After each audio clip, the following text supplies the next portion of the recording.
Well, greetings everyone, and welcome to another live pickup. Pickup number 156. Believe it or not, we've been doing pickups for a long time. Right. We've done 156 of these bad boys. So this will actually make it easier for me because now after this, pretty much everything except for my copy of Wolverine Deadpool, which hasn't arrived yet, will be actually in boxes. Okay. And probably I'll hold off on that. Hold off on doing another one until either I get more build up or I finally finish my project of changing the room over. I'm on the letter E. And meanwhile, live action. a shitload of stuff waiting. So let's, I guess let's start out. I got 22 items here. I'll start us off this time. Okay. And let me get this into the, there we go. Shrink you. I crush your head, if you remember that. So this came in today. My umbrella upgrade for Hell House LLC.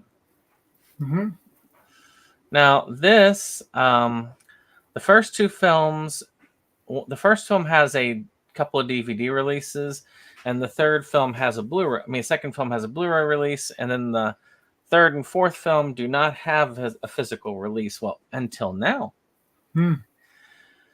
So Umbrella has these, and they are Region B, so you do need a region-free player. I kind of like that lenticular. You see it? Yeah. But it has, of course, Hell House 2 and 3, and Hell House Origins, and you got a big old book you can kind of see in there.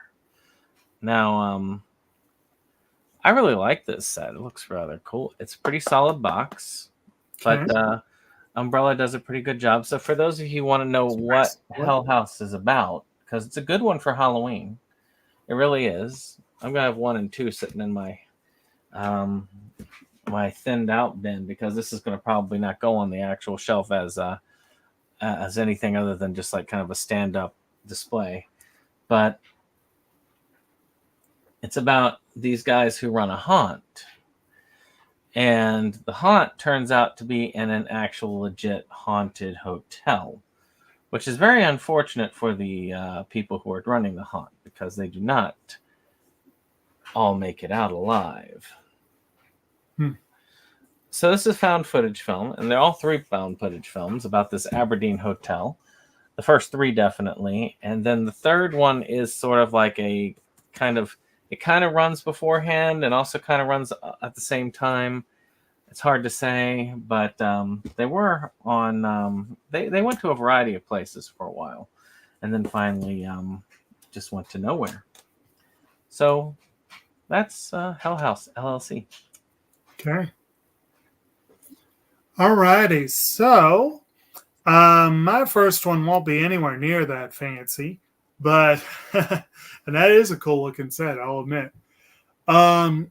We have at my library recently had what might be considered a glut of DVD and Blu-ray donations. They seem to come in waves, and every now and then there's a big wave. And so a couple of them are part of my what I'm doing tonight. One of these is a movie I've heard about for a long, long time. It's based on a book I've heard about for a long, long time. I've never seen the movie or read the book, but supposedly this one will make you cry. But it's the 3-disc Bad Dog edition of the Owen Wilson, Jennifer Aniston starring movie Marley and Me. Ooh. Good solid release here. Lots of stuff there. Lots and lots of stuff. And this was a dirt cheap pickup. I figured it was time to add it to the collection, and at the price, I couldn't pass it up. One day I will watch this. I'm curious. Is it one you've seen? It sounds like you're familiar with it. I've heard of it. And I know about the ending, and I know all that stuff. So I do know a little bit about that, so that wouldn't be a surprise for me. But no, I haven't watched it yet. So I went ahead. I'm just going to catch myself up to One Piece. One Piece, of course, taken about almost a year hiatus, which I guess will be good because it can give the physical time to catch up. Because I think they're almost like 1,100 episodes in Japan now, and they're not that far in the U.S. Physical. But I'm going to go through the ones that I have not done yet. I think I did one last time, but I'm going to include it in this just in case. So we got One Piece, Volume 31, which I think it's the same. This guy's this kind of like tiger dude. You've read more One Piece than I have. You know this dude? Yeah, that's the. I think that's. Oh, what's his name? He works for Big Mom. Yeah. I don't remember. That's 747 to 770. Next one, 32. Well, I know that one. Well, yeah. Oh, that one's got a loose disc. I need to correct that. Okay. I think that would be about the time that Sanji's family becomes a big part of the story. So, yeah. Makes sense. Yeah. So, this is episode 771 to 794. I only collect the larger collections. I know there's some of you people who, as soon as it physically is available, you gotta get it. But this is not one of those series, I am telling you. You might want to hold off on doing that. Some people might want to take up the entire wall with just One Piece. It's all in one piece. Exactly. My Blu-ray collection of One Piece. It's all one piece. There we go. Okay, I think I got it all now. There we go.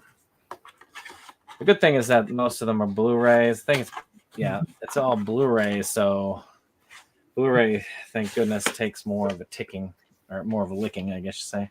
Yeah. Then, we're not done yet.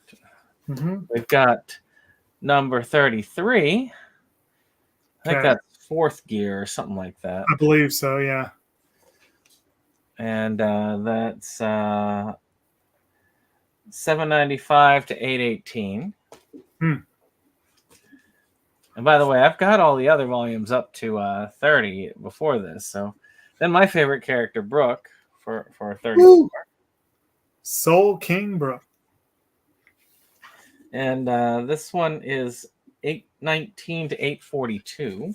And then finally, what came in this past week, number 35.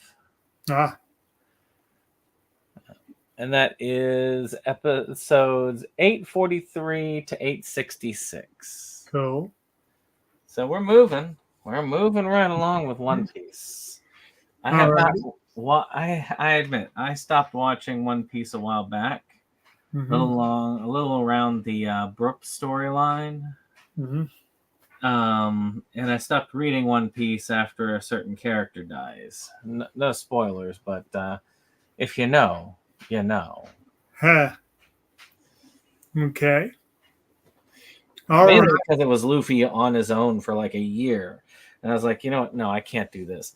The only reason why I even read One Piece at all is because I don't mind some of the crew members, but it's just Luffy for a year. Of course, if you're marathoning it, or like you're not reading it as it comes out, but just reading it, the collected volumes, it goes by quickly. The Luffy-centric part goes. But anyway, so next up, this is one that I'm a little bit on the fence about because I cannot swear to it that I've seen this. And I cannot swear to it that it's new to the collection. But I'm about 90% sure on both. And that is the documentary Inside Job. Very well-known doc. Got got a lot of buzz when it came out. I believe, didn't this win the Oscar? Yeah. Yeah. Very And, different from The Inside Job. and it's basically about the 2008 economic recession, what have you. Fair number of special features on this edition. Nothing extraordinary, but more than you might expect. Not a bad pickup. I honestly cannot remember when I came into this. I think I got it from a friend of the channel, Dane. There's a couple of items on here that I got from him. I think that's where I got it from. But whatever the case, glad to have it in the collection. I would like to revisit this. And then I can know for sure that I've seen it. We'll see when that happens. But there you are. Well, like the last episode, I have no clue as to where any of these came from because it's a mixed bag. They were going to go into those boxes with the rest, but I forgot them. Yeah. And they just happened to start with the same letter that I'm working on and file in the collection now. So I'm like, well, why not just go ahead and get these out? Okay. I did one actually with Dave earlier this week to make it not like be 30 pickups for us. So this one is okay. This one is The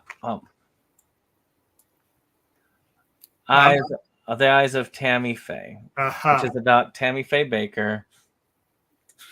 And this did really good. I think this got a lot of Oscar love. Did it win any awards? I don't recall. I believe Jessica Chastain was up for actress for playing. I know she was up for it, and I know they had makeup, I believe. As well. Yeah, I can't remember offhand, but of course, Tammy Faye Baker was the wife of Jim Baker, which one of the leading televangelists at the time. Sadly, during our time. I believe young, but yeah. I think it's Andrew Garfield that plays. And they do a very good job with it, and they definitely paint her as a somewhat sympathetic character. I have to say they didn't do as good a job painting Jerry Falwell as a sympathetic character. No. Wasn't he played by was it Vincent D'Onofrio? I'm not sure. I think it might have been. I mean, the acting was solid, but yeah, some of them came off not great. But then again, Jerry Falwell. Yeah. So this is actually a pretty good one. I did enjoy it. It's well worth seeing if you haven't seen it. Definitely watch it if you haven't. Okay. Well, speaking of those polarizing and controversial individuals, and actually, well, that was appropriate because my last one was about scam artists, people that took advantage of others.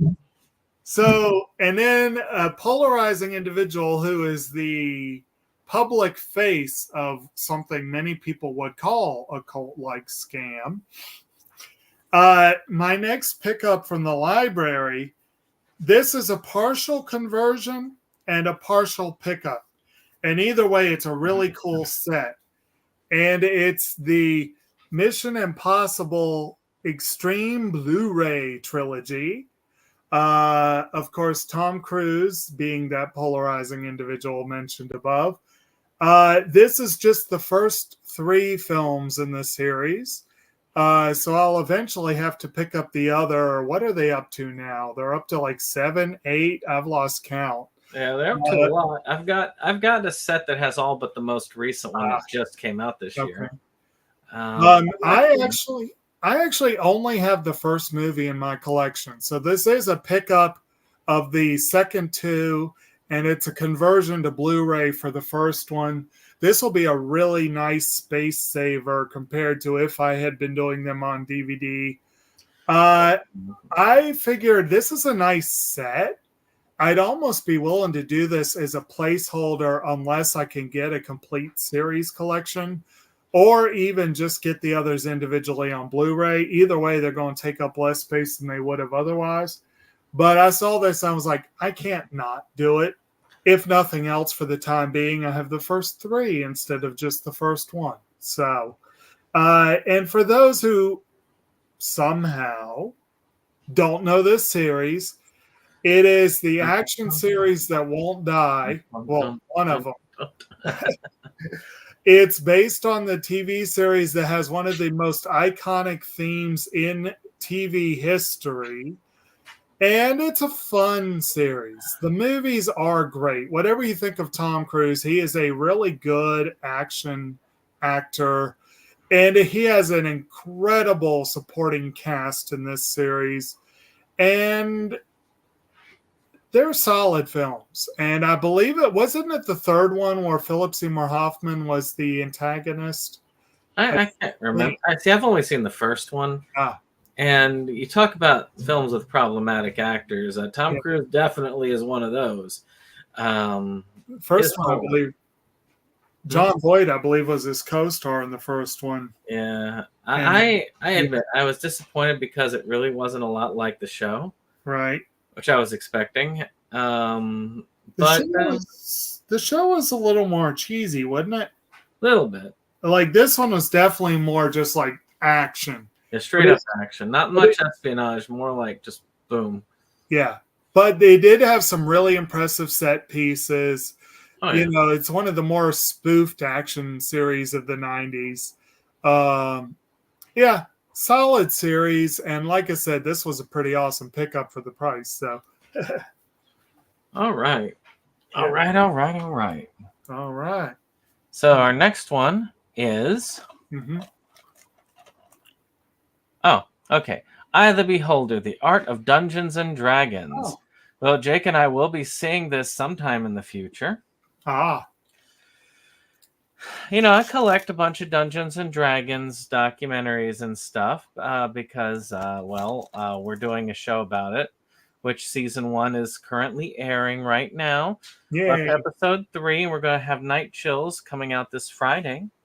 But Eye of the Beholder is about the art that's gone into the books of the Dungeons and Dragons series. This one looks like it's going to be fun. I saw it and I had to get a hold of it. These things usually are very rare. Okay. This one's still in print. So if you haven't got it and you like Dungeons and Dragons type stuff, this might be a documentary worth grabbing. I have yet to watch it, but I'm sure that we'll be talking about it in the future. Maybe not near future, but future. Good times. All right. So my next one is a conversion, and I know this was one I got from Dane. It is a conversion of one that I have on DVD. It was a big Oscar bait film when it was released. I believe Rachel Weisz actually won the Oscar for supporting actress, I think. And this is a thriller based on a novel by John le Carré, and it's called The Constant Gardener. And Ray Fine is our main character. And like I said, Rachel Weisz, I believe, won the Oscar. I know she was nominated. And you got Danny Huston, Bill Nighy, Pete Postlethwaite, directed by Fernando Mireles. If I remember correctly, he did City of God. And so the pedigree, I'm like, I had to see this. And I enjoyed it. It was a thriller. It is, I really need to read some books by Le Carré. He is a really, really, really popular author. I have quite a few of these books at my fingertips, including this one. I need to take the time to read one. But for someone who has not read the books, this is a pretty good introduction to his world, I guess you could say. And it's definitely less action oriented than Mission Impossible. This is more of a, what's that? Yeah, it's more of a drama. I was going to say it's more of like, you could say, a thinking man's thriller, if that's one way to put it. But it's really good. I'm a little disappointed that it's the Canadian copy that has that double. I'm not as big a fan of having these on the shelf, but it takes up a lot less space than the DVD, and it's Blu-ray, so it'll last longer and be prettier. So that's really what I was after. And glad to have that converted. Yeah, nothing wrong with a good Canadian edition. It's still in the same region. Right, exactly. All right, our next one. Hmm. Fairly new one. I went ahead and I got this when it came out because Forrest was big into this. Okay. Some animation. Oh. The Extreme Oh. Ghostbusters, this is the first release of this. So now I have this. I've got a good portion of the series in that kind of like 100 episode release of the real Ghostbusters. Is that the 90s series there? Yeah, this one I believe is the 90s, whereas the other one was the late 80s, early 90s series. You can tell by the haircuts and the styles that they're late 90s, probably early 2000s. Yeah. I have never watched an episode of it, but you know what? I thought, why not? Forrest likes it. Right. So, it can't be that bad if he likes it. I was going to say, it's Ghostbusters. You can only be but so bad. Yeah, exactly. And Real Ghostbusters is great. It holds up well. Yeah. I used to watch that, but I barely remember it. So my next one, talking about things that may or may not hold up well, depending on your mileage. This was also a conversion. I believe I do have a DVD copy, but I had an opportunity to get it on Blu-ray, and that takes up less space, and so why not? And that is the Kevin Smith movie Jay and Silent Bob Strike Back. Hollywood had it coming. They did. And it has a few bonus features, nothing extraordinary, but there's a little bit there. I want to kick some ass. I do. But like I said, when it comes down to it, takes up less space. Good fun movie. Worth a watch if you haven't already, and definitely worth having for those Kevin Smith fans. Oddly enough, that's one of my guilty pleasure films because I always have fun watching it. So if I'm down, I just want like a stupid comedy. That one and Dude, Where's My Car? Those are my two go-tos. They're both fun. And of course, I can't wait until we get our Dogma Blu-ray, which is, I'm sure, going to be out in the near future now that Kevin Smith has gotten the rights away from Weinstein. So maybe we'll get a Criterion of it. I still hope. So one that I think you've already seen, part 3. I don't know if you've seen part 4 of it. I have not seen part 3. I've only seen the first 2 parts. Is the Expendables series, and this is part 4. I have not seen part 3 or I had to wait till 4 was really cheap because I really don't want to pay a lot for these. But this was Stallone's idea of let's take all the action heroes, old ones, and throw them into a big movie. And also Red 1 and 2 got into that too. Yeah. I actually didn't mind the first 2. Second one especially, I thought the second one was great. Well, the first 2 were great. They were classic action films. The fourth one supposedly sucks, but I definitely still want to see it. I've heard the third one's fun because it has like some cool villains and such. Oh yeah. Alrighty. So my next one was a lot of fun. This was actually one I saw in theaters. And this may be a placeholder because a couple of videos ago, Brandon showed off the big set that includes this film. And I kind of want that set now that I've seen it. But I believe this makes all the individual films now in my collection. And that is the Masaki Yuasa film Inuo, which is a really weird, fascinating film about an unlikely duo who actually, it's set in 14th century Japan, but it is, for all intents and purposes, a rock opera. And it is very strange and very fun. And it basically is about this this guy who is afflicted with a curse, who meets this musician, and they form essentially they become rock stars, if you will, of the 14th century. And being a Masaki Yuasa film, it is visually very interesting. And the use of music was really, really intriguing and excellent. This is a G Kids release. It does have a few bonus features. You don't usually get a lot with anime, but anytime you get some, it's a lot of fun. G Kids is pretty good at including some stuff. And like I said, I actually did get to see this in theaters. I was very surprised to learn when I saw it on sale. I was like, oh, I don't have this yet. I should get it. And then, like I said, almost immediately regretted it because I want that set that has like 5 of his movies. But in the meantime, it is there. Well, I got a Dollar Tree pickup, it looks like. Oh.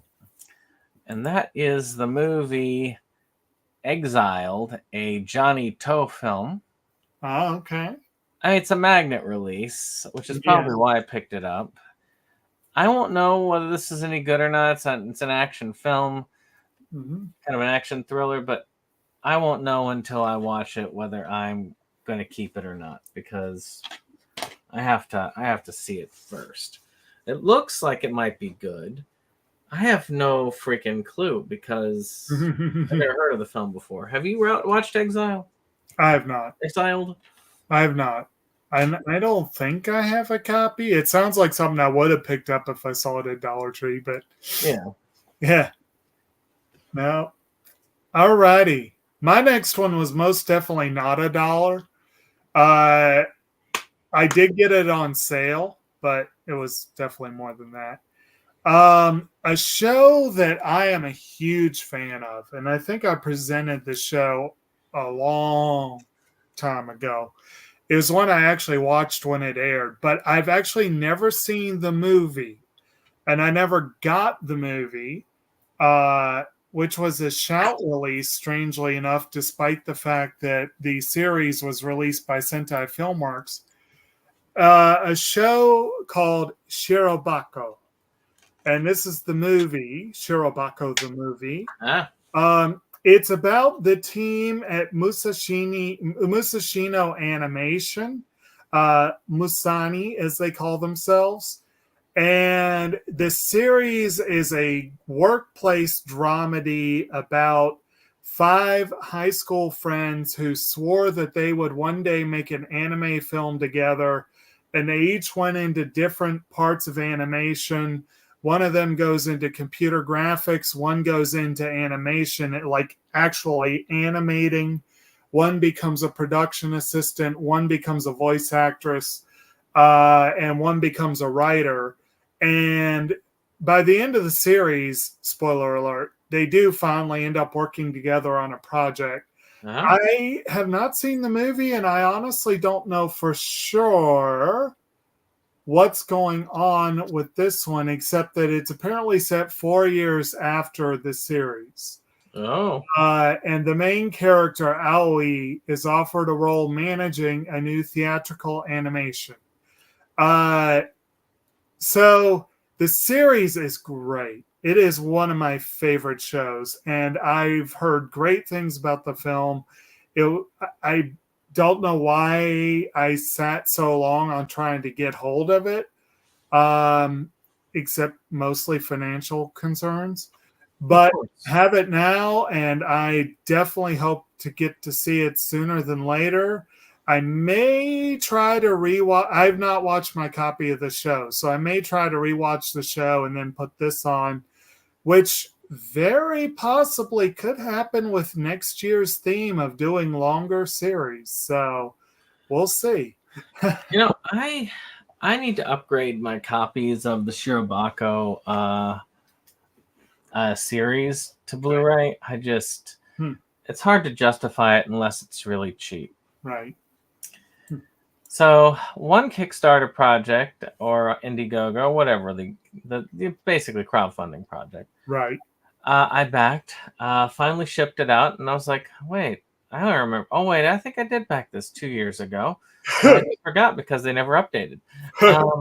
And that is a fan movie called The Evil 3. Okay. Basically, it's a movie with Jason, Michael Myers, and Leatherface, and they meet to wreak havoc. I got signed, of course. Of course. And it looks like it's going to be fun. I mean, it's got a fun byline to it. Mm-hmm. So, it may be good, may not be good, but it's kind of fun, and doesn't take up much space either. Right. I like these fan films, so they're kind of cool. Sounds good. All right. Just in time for Halloween, I converted a series that is somewhat infamous in the anime community, and which we have covered on our channel in the past. And this is a major space saver for me. So I'm very happy about this, especially because this wasn't really a series I wanted to have taking up 5 DVD slots on the shelf. And that is the complete collection of ghost stories, which is a nice little slim package there, much nicer than the big 5 DVD clunky set before. This is a 20 episode series that, again, we've covered before, so check out our discussion on it. The show is, it's kind of mediocre. It's not bad. It's not great. But it does have one of the most glaringly and hilariously inappropriate theme songs of any anime ever. Sexy Sexy, which is a very catchy song. I love it, but totally inappropriate for a movie about kids. A show about kids. For the American release, they decided to throw the script out the window and just do whatever the hell they wanted. And the show becomes more and more unhinged the later you get in the series. And it's one of the most infamous and beloved English dubs, I think, of any anime. Not all the humor has aged well. In fact, a lot of the jokes are pretty cringe. But it's fun the way they went balls to the wall with this dub. Oh, yeah. I think it's still got some, but yeah, you're right. Yes. It doesn't hold up as well as it used to.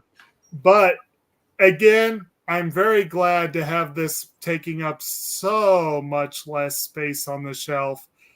And I do look forward to revisiting this again. It is fun watching every now and then. Well, this one here is a Chris Seaver movie called Evil Night. Essentially, it's about these people who decide to play a prank on this nerd. But the nerd has this special, stuff that he drinks that gives him like telekinetic powers, and he goes and gets his revenge. Now, I'm conflicted about it. I've talked about this on, I think, Schlockaholics at one point. I like a lot of Chris Seaver films. This one I'm kind of mixed on. I kind of like it, but I don't kind of like it at the same time. I need to watch it a few more times before I can tell whether I want to keep it in the collection proper or not. But it's not that long, and it's a decent film. So, 70 minutes, that's not so bad. I can get that back, essentially. Right. Good deal. Now, this will take a lot more than 70 minutes. This is a major space saver and possibly a partial pickup. I thought I had all 3 of these series, but I may not actually have the last one. But there's a series that dates from right around the start of the aughts, I believe, or I think it's the 90s into the aughts. And that is the El Hazard series. And we have El Hazard, the Alternative World, which is 12 episodes plus an OVA. El Hazard, the Magnificent World, which is 11 episodes, technically 2 separate series in one. And El Hazard, the Wanderers, a 26 episode series. This one I thought I had, but I'm actually not sure. These 2 I did have, one of them in a 2-disc set, and one of them I think was like a 5-disc set. So getting all of this in that tight little Blu-ray 3 collection, that's going to save a lot of space. And it was worth upgrading them anyway. They're a fun series. I'm very glad to have gotten this. There was a deal a while back. They were a pretty good price. I can't remember exactly, but I want to say they were like 10 or 12 each, maybe. So not too bad. Nozomi released this version. Can't remember who put it out originally, but Pioneer, I believe. I think you might be right. So, like I said, great space saver. And again, possibly picking up the Wanderers. So, pretty cool. I remember first hearing about it when I was playing Mayhem, because they had some of the cards based on that series. And I've got some of the original DVD releases. Right. And I'll admit, some of them are very good quality, the way that they got the box art and stuff. So they're ones that I'm a little bit iffy on replacing. I can't remember. I think, wasn't it the alternative world that you just bought me a disc and said, like, here, try this? And then I was like, okay, I got to get this one.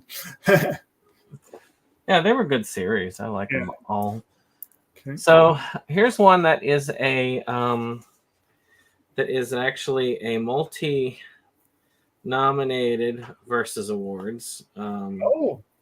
One is also a apparently I got it at Best Buy because it's got that sticker on it. I'm trying not to damage the slipcover. I'm just going to leave that darn sticker on it for now. Get some Goo Gone or something on it. And it was up for Best Picture. All right. Now, can you guess what it is? This year? Yep. Barbie? Well, it is your favorite Oh, Evil Dead Rise. You can see it's the Best Buy sticker on it. But which I would be able to use the Goo Gone on if they hadn't put it on the freaking... Wait, that's the sticker they slap on it to say it's for your pickup? Yeah, they slapped it on the slipcover. Don't those come right off usually? Not on a slipcover. They have for me. I don't know what they did to yours. You see how it's kind of ripped there. But yeah, that sucks. Yeah, that does. It does come off without damaging the slipcover, but it's really stuck on there in spots. But essentially, this girl comes home after finding out she's pregnant and comes to sit with her sister. And he kind of bails her out a lot of the time. And they're getting ready to leave their building. And they find out there's this like bank or something underneath, and the bank has these this cursed book and stuff in it. And a reading from the Necronomicon happens. And if you watch the Evil Dead series, you know what comes next. You know, fun happens. Yeah. Well, it would have been more fun if they had Bruce Campbell in there, but you know. Well, he does have a voice credit in here. He's in the he's in that recording that they play. Okay. But any case, though, it's a good one. I enjoyed it overall. I thought the acting was good. I thought the makeup was good, and apparently a lot of other people did. The makeup was good. I'll give it that. Because it did. I think it won a few awards from. I think it won makeup. So you know, close. Very, very much a something that a lot of people who voted in there liked it. So hey, you jerk nominating it for everything.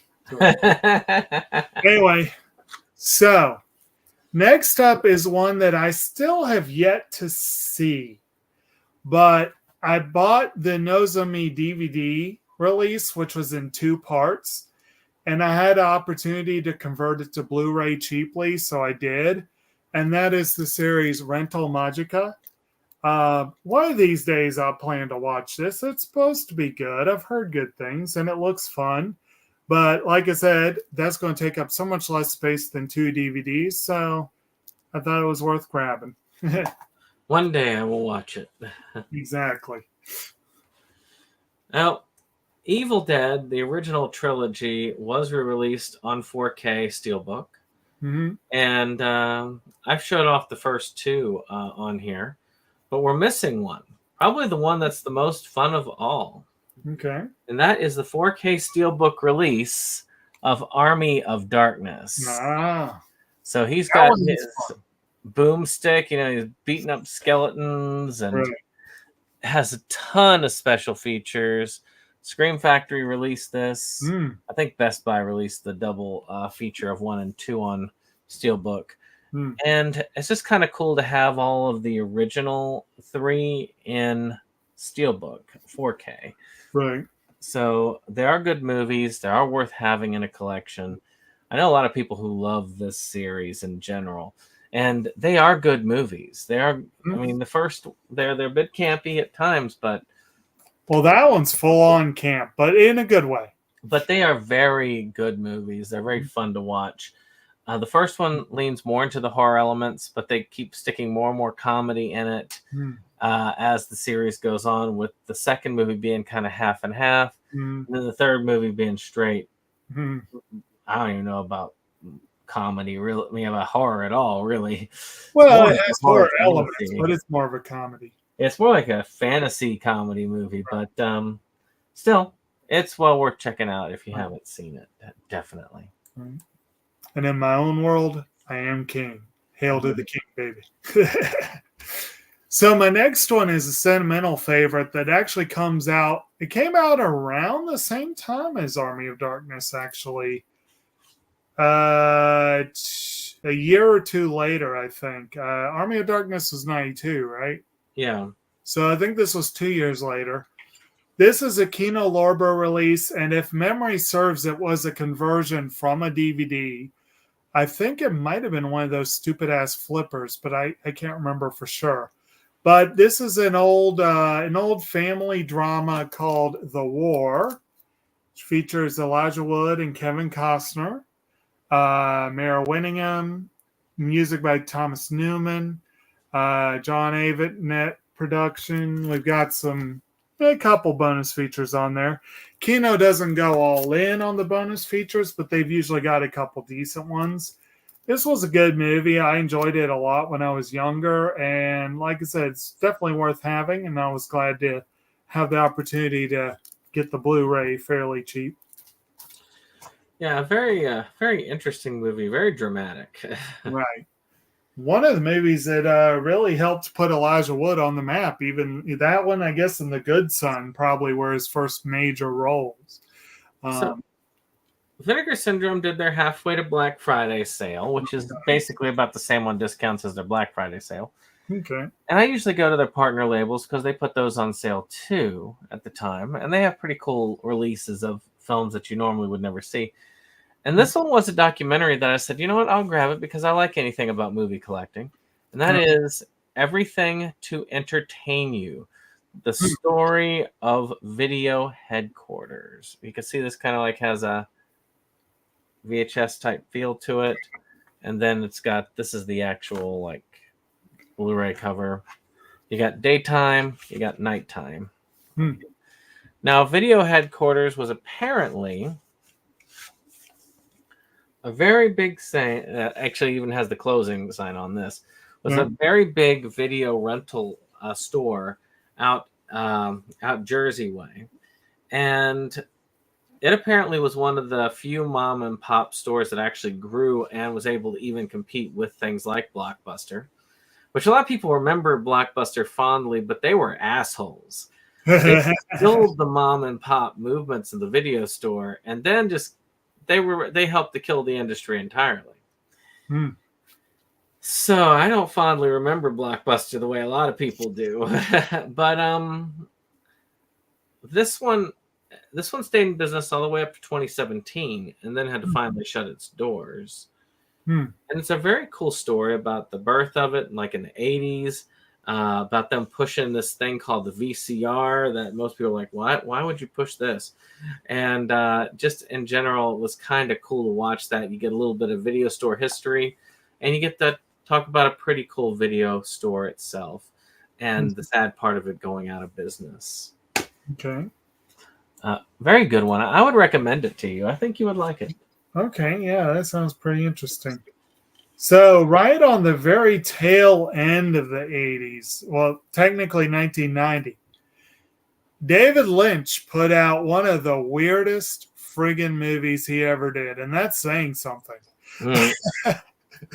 And I had it on DVD, so this is a conversion to Blu-ray. It's the Shout Select release of Wild at Heart, which co-stars Nicolas Cage and Laura Dern as an Elvis-obsessed couple, kind of on the run from her mother, if I remember correctly, who's played by Dern's real-life mother, Diane Ladd. And among other people, they encounter Isabella Rossellini, Harry Dean Stanton, Crispin Glover, and Willem Dafoe in what may be the creepiest role he has ever played. And that's saying That's saying something, yeah. I still need to see that one. This is a weird-ass movie. I enjoyed it. This was high camp, much like Army of Darkness, but completely different. But in terms of just the camp factor was there. It's always fun seeing Nicolas Cage camping it up. And I really look forward to seeing this again. This actually has a lot of bonus features. They went all in on this release. So I am very much David Lynch is a favorite of Criterion, but I at this point don't know if they'll ever get around to this movie. This nonetheless is a great Criterion level release, and I'm very happy to have this take the place of the one I had before. Well, one that I've had to show off for ages, for years, I finally went ahead and I got Will Smith, of course, not Will Smith, sorry, Will Ferrell has been known for also comedian.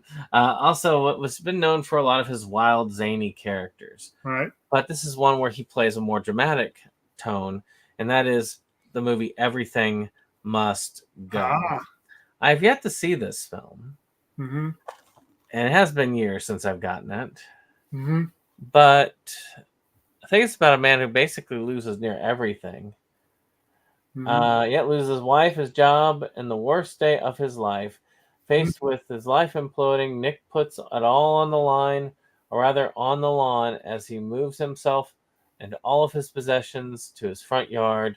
Based on the story of Raymond Carver, Everything Must Go is an unflinching comedy about what happens after life falls apart. Doesn't sound like a comedy to me, but to me it sounds a lot more serious and down. So I feel like it's an interesting potential for him to, up his ante. Could be interesting, yeah. I've heard decent things, but that one kind of flew under the radar. And now you put a weird, crazy idea in my mind, though. Will Ferrell and Will Smith co-starring in a remake of Two Wild and Crazy Guys. Yeah. Wouldn't that be something? Okay, so I know this is more your speed, and I know that because you're the one that gave it to me. And this is the Anhedenia Filmz animation collection, which features 1985 to 1986, Cool Summer, and the one I have yet to see, Insect. Written and directed, of course, by our friend of the channel, Evan Jacobs. The extended edition, actually. 3 of the 3,000 movies he's made in the last 10 years. Technically 4 because it has the extended edition of 1984, 1985 as well. The director's cut. Yes, I see that. And he's got an introduction in there too. Yep. A psychoanalysis of cool. Oh, that was you, wasn't it? My psychoanalysis. The and cover is by a friend of ours. Put on the cover there. So very cool to have this in the collection. I look forward to seeing them again and actually watching Insect all the way through, or watching it rather. As we've said before, I'm not as big a fan of Evan's work as Septum is here, but he is a really cool guy, and I do think that Cool Summer in particular was a pretty good film. I enjoyed it. And I'm glad to have this in the collection, no doubt. Brittany did the cover art on that. And also, though, those to me they are very rough to look at animation-wise. Well, yeah. But you could tell that by the cover. Right. But those films have amazing writing to them. And they are fun. They are fun to watch. One of these days, I'm going to just have us watch it and Cool and talk Summer about it. was a Versus Awards winner, wasn't it? Yes. Was He that won the best first? director for it? Was that the first year that we did it? Because I think so. Because and I think, he did an acceptance speech, which it's always nice when we can get an acceptance speech on the show.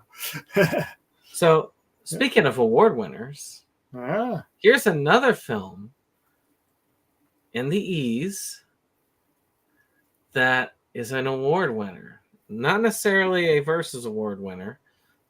They probably could have been up for one. So what film do you think it is? Well, if it doesn't have the cachet of a Versus Award, then it's probably not that great, right? But one that I'm sure you will be happier with than the last one. That is Everything Everywhere All at Once. Oh, yeah. This was a pretty weird film. It was. Action with some other odd elements involved. Weird multiverse stuff. It's a fun film. It's hard to explain. You just gotta kind of watch it, really. But it is enjoyable. I have to say it does deserve what it got, in my opinion. But it is very well done, very fairly well acted, and has some cool action to it. So if you haven't watched it, you should check it out. Well, there was a lot of controversy about Jamie Lee Curtis winning supporting actress. Personally, I thought her co-star Stephanie Sue should have won. But Ke Huy Quan winning was awesome. He's a cool dude. And speaking of movies that got a buttload of praise at the Oscars, but going all the way back to the 70s, this was a movie I picked up a while ago, I think at Dollar General or something. It was a $5 pickup. And it was nominated for 10 Oscars the year it came out, including Best Picture. And that's the movie Airport, which had an all-star cast: Burt Lancaster, Dean Martin, Jacqueline Bisset, George Kennedy, Helen Hayes, Maureen Stapleton, Lloyd Nolan, etc., etc. Ross Hunter directed. I've actually never seen this, but I definitely know it by name and reputation. I look forward to eventually getting a chance to watch it and see what the big deal was. But yeah, it's kind of funny that you put up the big Oscar love film right before I did. That was happy coincidence there, but totally unexpected. Yes, totally unpredictable. I got some Animu next. So these I just thought I'd put together because they're both movies in the same series. And the first one is Anhedenia, a Eureka movie, Anime Essentials 1. I need to see this series, but it's kind of convoluted now with all the different series and sets and movies and stuff about it. But and it also here is Eureka 7 High Evolution, which is also, I believe, a film. Okay. I think it is. Yes. So I don't know much about Eureka. I know that Brittany was like gushing about the original series. It looks like a lot of fun, and I've got a good portion of it, if not all of it. Okay. So I'm glad to get those in the collection and kind of up my ante for it. Okay. So I missed this. Anemone was part of the series, or that's another of the it's another movie related to High Evolution. Eureka 7 High Evolution. Okay, good deal. All right, so my next one is another Kino Lorber release, and although like Airport, we're getting back into stuff that's new to the collection. Most of what remains will be new to the collection, but there's, I think, one more conversion. This one is the debut film from someone who would go on to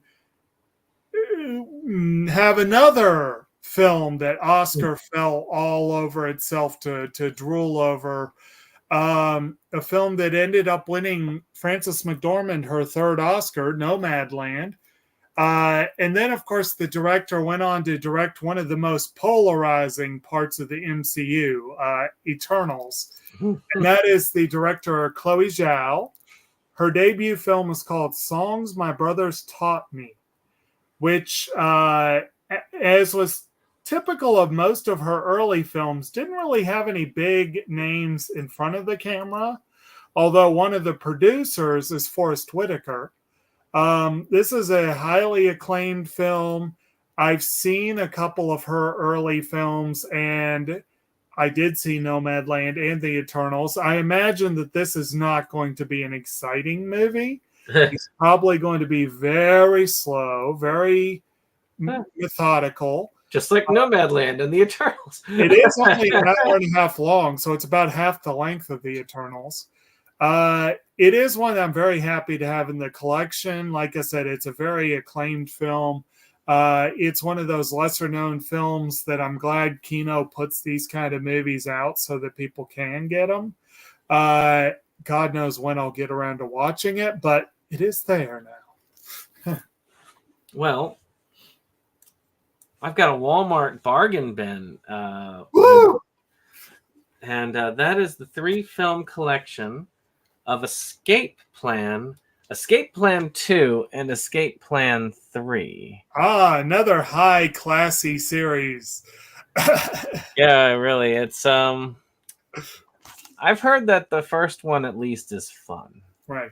That one's Stallone and Schwarzenegger, isn't it? Yeah. Yeah. So it may be good. I don't know. It could be total garbage, but I do want to check it out. Okay. And for $4. Okay. I'll check it out. Okay. Well, I'm going to do a slight return to the anime. And this is a series that I do have already season 1, and I have the special. But I never got seasons 2 and 3 because they held their price for a long time. Sentai is really good at doing awesome pricing of their older titles. And they're also really good at keeping stuff in print. So if you stay long enough, unless you're trying to get the collector's editions, your patience might pay out. And it sure did with this one. And this is seasons 2 and 3 of Bang Dream, one of the several Cute Girls with Music series out there. We all love that. Yes, very much so. It probably is sort of a K-On! Takeoff. I have not seen the series. I've heard decent things about it, but I definitely wanted to have it in the collection. And when these two finally came down to a price I was willing to jump on, I jumped on it. Oh, as we start winding down, I've got 6 more to go. Yeah. Which, so we're winding down slowly but surely. Mm-hmm. Now, here's one that's interesting.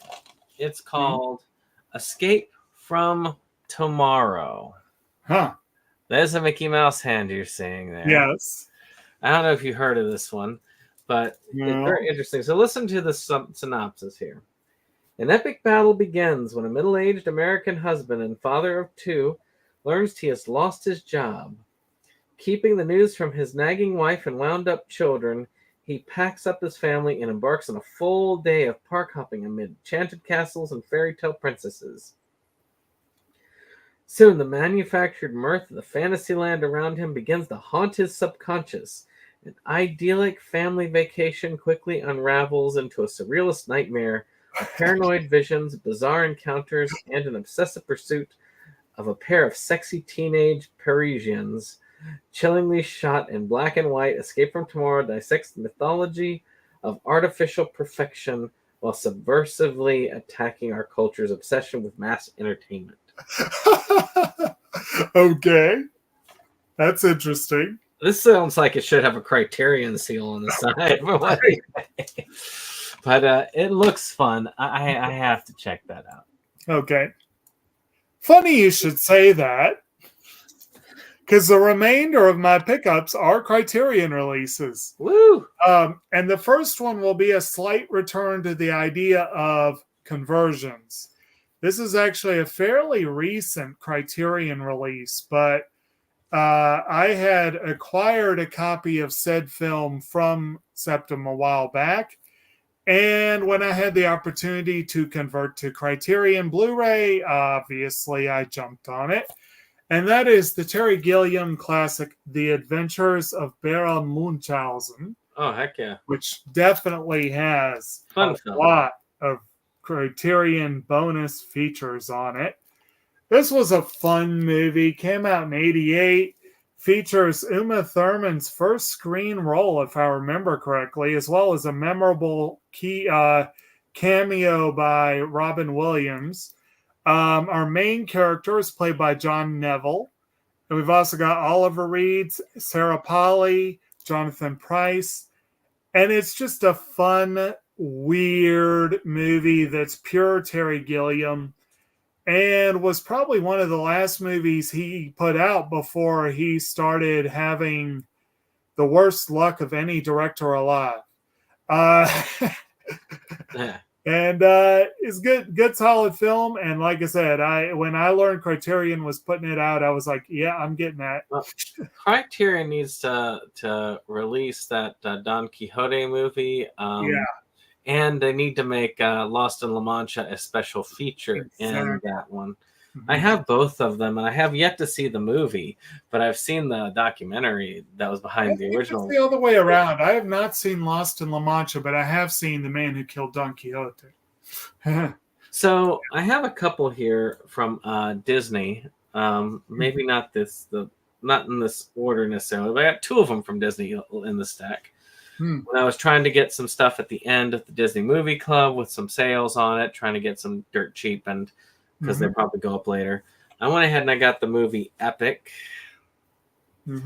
I've never seen this one, but it's one of those that I believe is where people get shrunk down and, Hidden World and all that stuff. Well, I guess same thing there. I've heard it was decent. I've heard it was kind of fun, almost Ferngully-ish in a way, but without as much environmental content, so probably not as good. Yeah. But, still a fun looking film, and one I'm probably going to have to check out in the near future. All right. Yeah.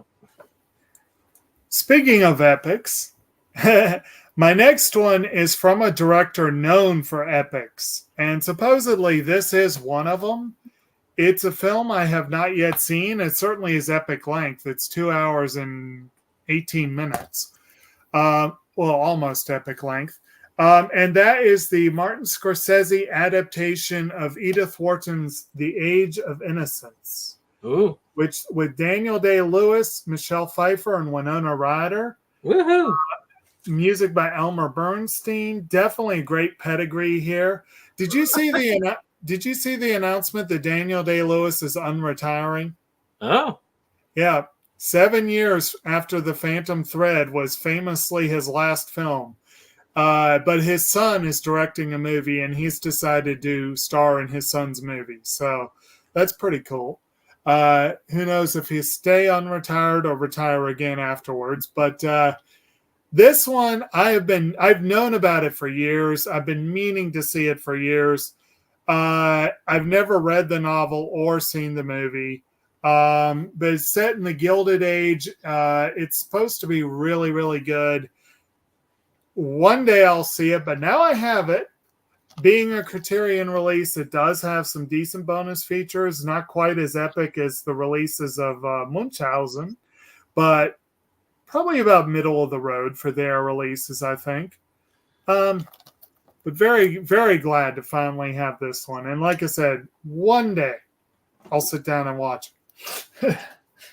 Well, there are some interesting movie trilogies out there that kind of have a relationship, but don't really have a relationship, if you know what I mean. It's more because of the people who are behind it than it is the movie themselves. Right. And this is one of those. I've only seen one film in the trilogy. That's the lighter-hearted one, and the lighter-hearted one is not very lighthearted. But this one is one that would probably be good for the spooky season if I had more time, and that is Empire of Corpses. That's the lighthearted one? No, this is not the lighthearted one. I want to say it's not Hal. It was another one, but it was similar. It had a much brighter aesthetic. But this is definitely very horror inspired, and a lot of people have it on the list of horror anime. So I am very curious about this film, about watching it finally. Okay. Some of these are sadly out of print, but I'm glad to have all of them, and that's one of them. Okay. Actually, that's the main reason why I got. Well, sticking for a moment with the idea of auteur directors who are pretty freaking awesome. And also, Martin Scorsese is well known as a huge nerd. So one of his fellow nerds, who is also an auteur who's pretty freaking awesome, is Guillermo del Toro. And a rare, an occasional trend, which we've seen with a couple of Scorsese's films, The Irishman being one, is that Netflix will sometimes shop its films out to Criterion for release. And luckily they did that with Guillermo del Toro's Pinocchio, which was a Versus Award contender. This is a really, really, really good version of the story. It's dark and weird and creepy and very, very, very gothic and really intriguing. This release has a crap load of bonus features. It's a really awesome release. I'm very, very happy with the way that they put this one out. I still am on the fence about them putting out such recent titles on Criterion. It kind of bugs me because you don't have the opportunity for the longer lens kind of, this is the impact it had on society kind of bonus features. But definitely they still went all in to make this a really nice release. And I'm very happy that they did do a physical release of this one. Well, we have we're lucky that we have it at all because Netflix released it, right? But well, down to the final three. I don't have much to say about this, but you may have seen it. They had a couple of Christmas specials Jim Henson did, and I went ahead and I got this off of Disney Movie Club towards the end. Okay. That is Emmett Otter's Jug Band Christmas. All right. Now, I've heard several people who say this is something that they love to watch every year. Okay. I have never seen it. I've never seen it either. But it came on, it first came on in 1977. So this is before Disney took over. And of course, Jim Henson himself was involved. Right. So these are things that are worth having it for alone. But and it's been on TV when I was a kid. And I don't mean like on network TV, man, like on the the big three, the free channels at the time when I was a kid. Right. So I really don't know why I haven't seen this. Well, I never saw it either. So it's just kind of, maybe this Christmas I'm probably going to throw it on. Good deal. I don't have that many unwatched holiday films, so I'm probably going to definitely concentrate on those this holiday season. Okay. Sounds like a plan. All right. My next one is there's a book called The A-List that's 100 movies, if I remember correctly. Supposedly like 100 films you need to see at some point in your life. And I made it a goal to get through all the movies, and I gave up after like the 5th movie because most of them were ones I'd already seen. I think 2001: A Space Odyssey was one I watched as part of that thing. This was one that I did get to that was new to me. And it's a Polish film by Andrzej Wada called Ashes and Diamonds. Popiel I Diament. I probably butchered that. I'm not good with Polish.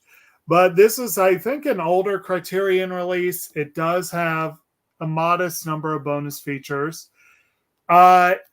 from what I recall, it was not a film I would rave about, but I can definitely see why critics would. It's definitely a movie that I could see why Criterion released it. It's from 1958. It is an older film. I am glad to have it in the collection. I'm not rushing to watch it again, but one day. So this next one is also an award winner. Okay. Okay, so starts with the letter E. Oscar winner. Okay. What would you say? An Oscar winner. Yes. Starts with E. E.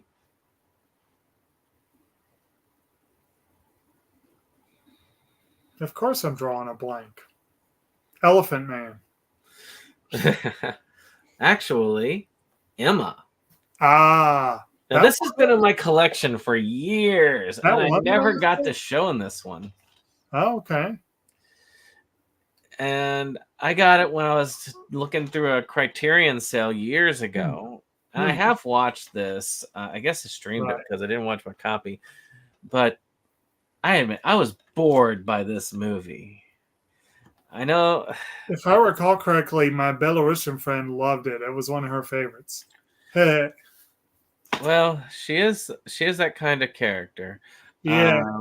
But maybe I just need to watch it again. But I was bored when I saw this. I need to see that. I saw the thoroughly enjoyable one that Anya Taylor-Joy starred in. But so I'll be curious about this one.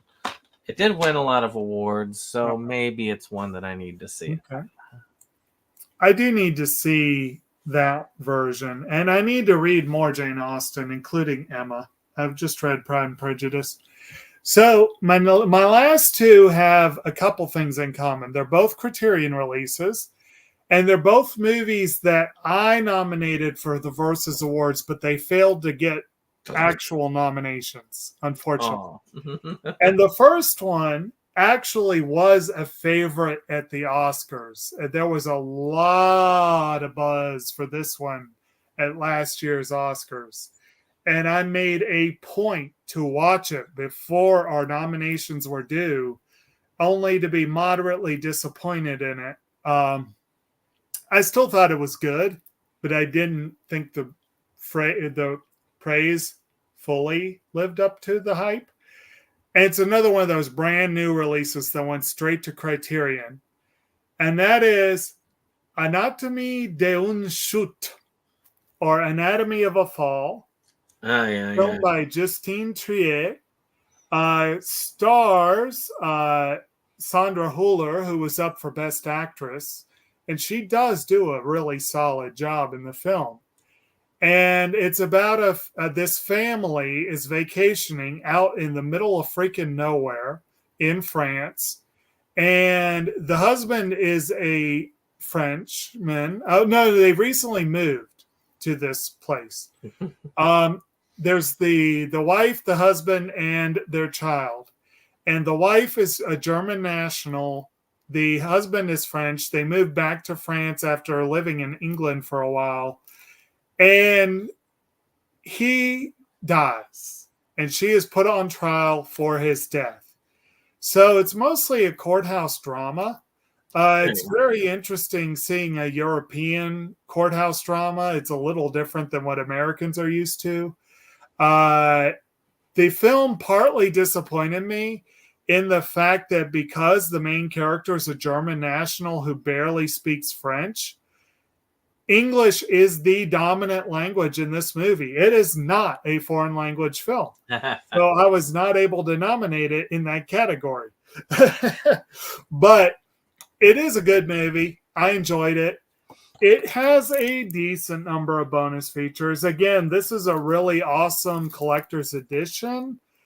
Just the fact that it went straight to Criterion means that the bonus features are limited. Good movie, worth having. I look forward to seeing it again. I just kind of wish they'd held off a year or two before they did their release, you know? So, one last guess. Let's see if you can get it right this time. Oscar nominee, possibly Oscar winner. I don't remember. Okay. Starts with the letter E. Okay. Give me Comes the comes decade. comes before Emma in the alphabet Okay. within the last 10 years. Last 10 years. Okay.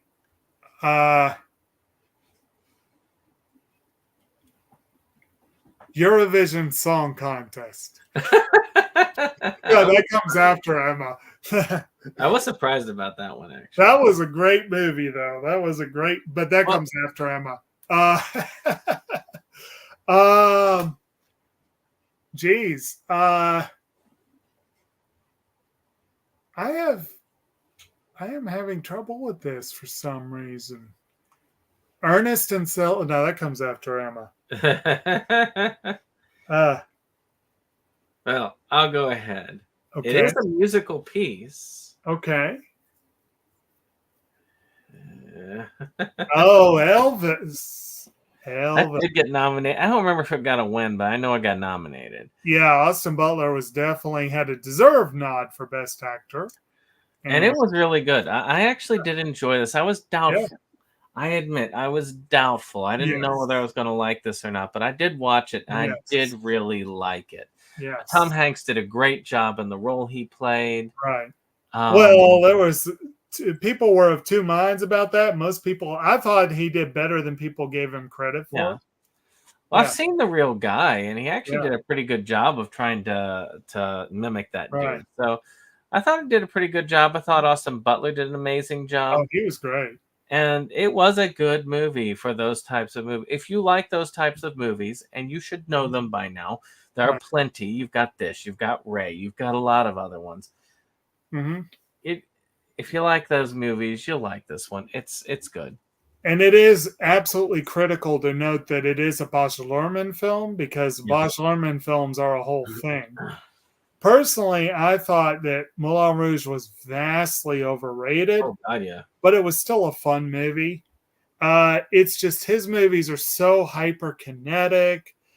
They do utilize music in a way that's very creative and interesting. But anyway, my last one is another one that went straight to Criterion, but it took a couple years to do it. This was an Amazon Prime release.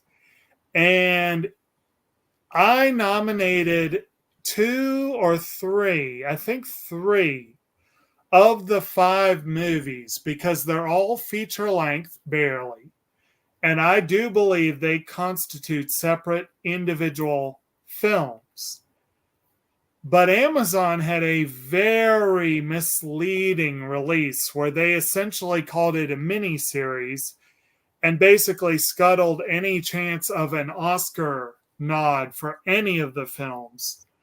And that is Steve McQueen's awesome 5-film set, Small Axe, which is a 5-movie series about the British West Indian, Afro-West Indian experience. It's 5 movies that take place over a period of time from the late 60s through the 80s that all focus on the Afro-West Indian experience in Britain.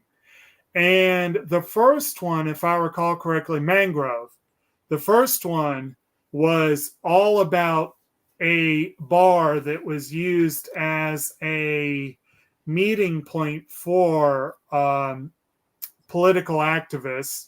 Lovers Rock was the one everyone raved about. Personally, I thought it was good.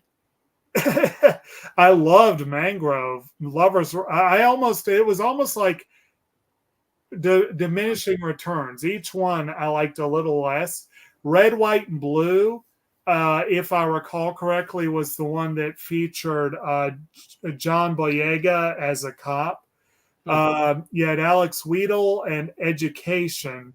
And if I recall correctly, Education was drawn directly from McQueen's experiences as a student.